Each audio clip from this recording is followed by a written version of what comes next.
Hi everyone and welcome back. We're with our second video here, which is called the identity function. And this is the function f of x equals x. So again, thinking about y equals x, this is really just a line y equals x as a graph. So this is a very familiar function that we know how to graph from before.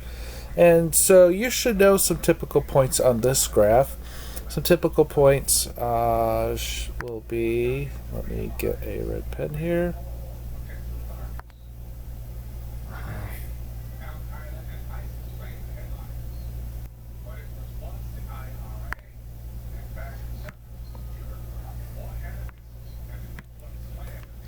So here we go. So some typical points you should know are the origin, 0, 0, point 1, 1, point 2, 2,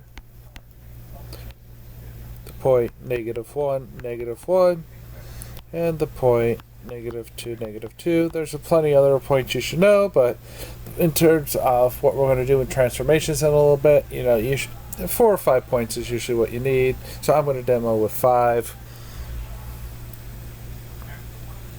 And then we just connect the dots.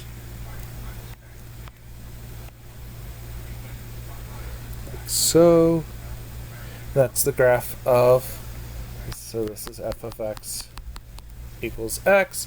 So notice the properties, again, this is, I'm going to have domain all real numbers. Notice that this keeps on going forever in this direction and in this direction, so we're going to encompass all y values. This is an odd function. Kind of for the proof of that, I'll just write down below, is that f of negative x is equal to negative x, which is negative x, which is negative f of x. So that's an odd function.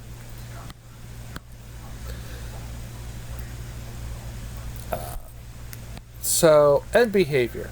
So let's talk about end behavior a little bit more. So this part right here talks about what happens as the x values increase in this way. And this part here talks about what happens to the y values. So notice as the x values get really large, the y values start increasing, increasing, and increasing, and they never stop increasing. So this is why it says f of x goes to infinity.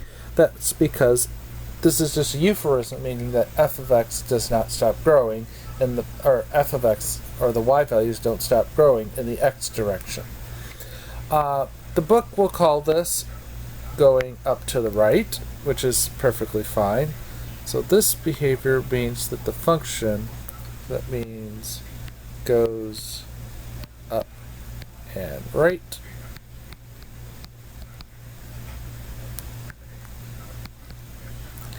And then when we look at the other one, so let me do this in a different color to contrast.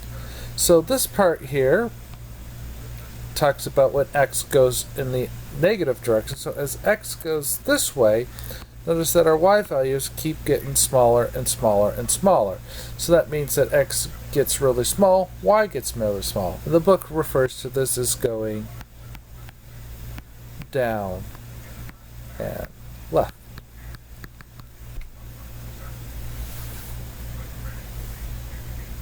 So the other thing we need to talk about is increasing, decreasing, and constant. So notice that if I draw my little person here, and we walk left to right, we're always walking uphill. So we're going to be increasing everywhere, and we are never going to decrease, and we're never going to be constant. So these are the basic things you should know about the constant function. You should, in particular, know the graph, know some points on this graph, and then these properties are things you will pick up as you go along. But for the terms of this section, you really need to know the graph. That is the big thing. So that is the identity function, and we'll see you next with the squaring function.